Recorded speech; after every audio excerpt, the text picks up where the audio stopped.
그로부터 2해가 지난 뒤에 바로가 꿈을 꾸었다. 꿈에 그는 나일 강가에 서 있었다. 튼튼해 보이는 암소 7마리가 나일강에서 올라와 습지에서 풀을 뜯고 있었다. 뒤이어 가죽만 남은 암소 7마리가 강에서 올라와 강가에 있는 암소들 곁에 섰다. 그러더니 바싹 마른 암소들이 튼튼한 암소 7마리를 잡아먹는 것이었다. 그때 바로가 잠에서 깨어났다. 바로가 다시 잠이 들어 2번째 꿈을 꾸었다.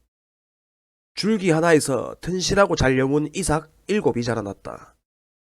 곧이어 이삭 7이 더 자라났는데 이번에는 야위고 동풍에 바싹 마른 것들이었다. 그 야윈 이삭들이 튼실하고 잘 여문 이삭들을 삼켜버렸다. 바로가 잠에서 깨어보니 또 다른 꿈이었다. 아침이 되자 바로는 마음이 뒤숭숭했다. 그는 사람을 보내어 이집트의 마술사와 현자들을 모두 불러들였다. 바로가 그들에게 자신이 꾼 꿈을 이야기했으나 그들은 그 꿈을 바로에게 해석해주지 못했다. 그때 술잔을 맡은 관리가 용기를 내어 바로에게 말했다. 제가 오래전에 경험한 일을 미리 말씀드렸어야 했는데 이제야 생각났습니다. 전에 왕께서 종들에게 노하셔서 저와 빵을 맡은 관리를 경호대장의 집에 가두신 적이 있습니다. 그때 저희 2사람이 같은 날 밤에 꿈을 꾸었는데 각자 꾼 꿈이 저마다 의미가 있었습니다. 마침 그곳에 경호대장의 소유였던 젊은 히브리 종 하나가 저희와 함께 있었습니다. 저희가 꾼 꿈을 그에게 이야기했더니 그가 저희 꿈을 각기 다르게 해석해 주었습니다.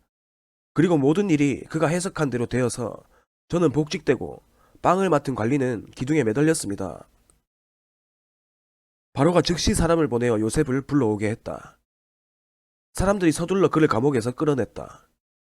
요셉은 머리털을 깎고 깨끗한 옷을 입고서 바로 앞으로 나아갔다.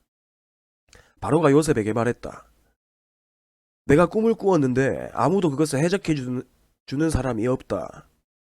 그런데 너는 꿈 이야기를 듣기만 하면 해석해낸다고 하더구나. 요셉이 대답했다. 제가 아니라 하나님께서 하시는 것입니다. 하나님께서 왕의 마음을 편하게 해주실 것입니다. 그러자 바로가 요셉에게 말했다. 꿈에 내가 나일 강가에 서 있었다. 튼튼해 보이는 암소 7마리가 강에서 올라와 습지에서 풀을 뜯고 있었다. 뒤이어 가죽만 남은 암소 7마리가 올라왔는데 그처럼 흉한 소는 일찍이 이집트에서 본 적이 없었다. 그런데 가죽만 남아 보기 흉한 암소 7마리가 먼저 올라온 튼튼한 암소 7마리를 잡아먹었다. 그러나 그렇게 잡아먹고도 전과 같이 뼈와 가죽만 남아 보기 흉한 모습이었다. 다른 소를 잡아먹었다고는 짐작할 수 없을 정도였다. 그러고는 잠에서 깨어났다.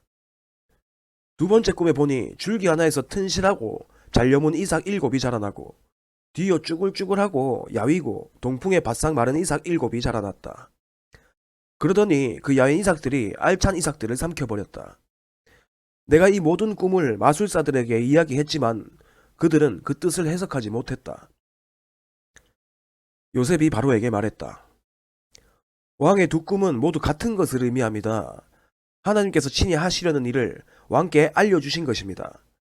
튼튼한 암소 7마리는 7해를 뜻하고 튼실한 이삭 7도 7해를 뜻합니다. 그 둘은 같은 꿈입니다. 뒤이어 올라온 병들고 흉한 암소 7마리도 7해를 뜻하고 야위고 동풍에 바싹 마른 이삭 7도 마찬가지입니다. 그것들은 모두 7년, 흉년을 의미합니다. 그 의미는 앞서 말씀드린 것과 같이 하나님께서 친히 하시려는 일을 왕께 알려주시는 것입니다. 앞으로 7해 동안은 이집트 전역에 큰 풍년이 들 것입니다.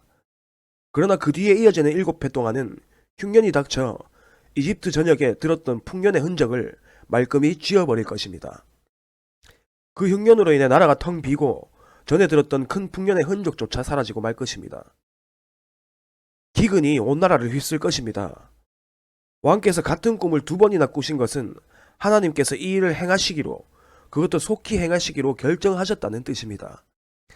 그러니 왕께서는 지혜롭고 경험 많은 사람을 찾으셔서 그에게 나라를 맡겨 관리하게 하시는 것이 좋겠습니다.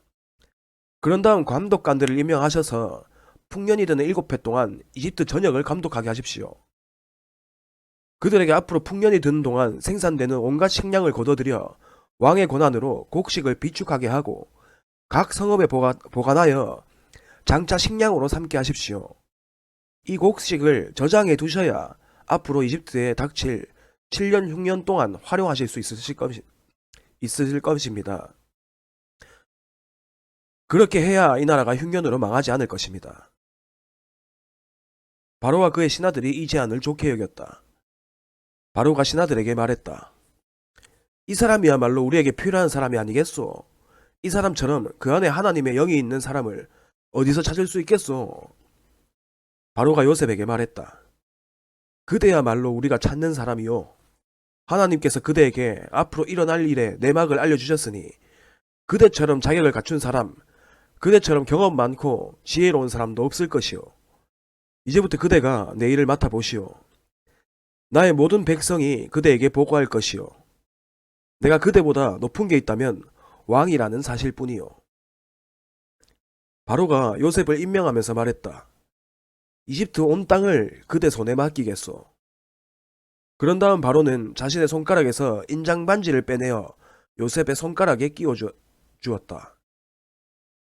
바로는 요셉에게 가장 좋은 세마포 옷을 입히고 목에 금목걸이를 걸어주었다. 그리고 왕의 전차에 버금가는 전차를 내주어 요셉이 마음대로 쓰게 했다.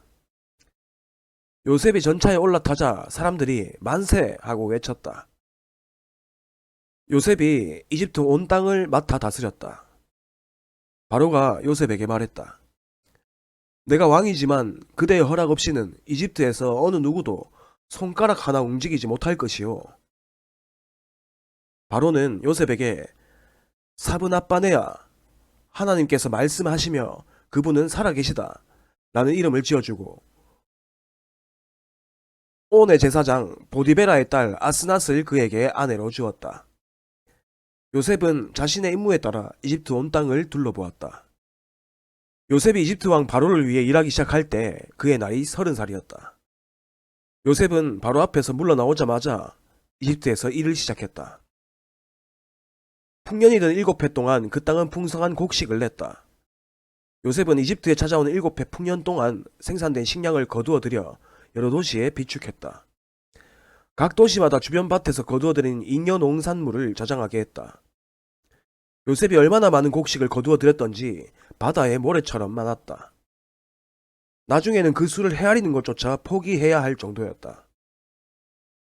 요셉은 7해 흉년이 닥치기 전에 온의 제사장 보디베라의 딸 아스낫에게서 2아들을 보았다. 요셉은 하나님께서 나의 모든 고난과 내 아버지의 집을 잊게 해주셨다고 말하며 맏아들의 이름을 므낫세, 잊다 라고 했다. 또 하나님께서 내 슬픔의 땅에서 나를 번성하게 해주셨다고 말하면서 둘째 아들의 이름을 에브라임, 갑절의 번성이라고 했다. 7해 풍년이 끝나고 요셉이 말한 대로 7해 흉년이 찾아왔다.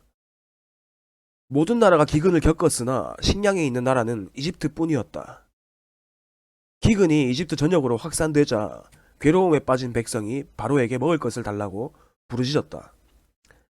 바로는 이집트 사람들에게 이렇게 말했다.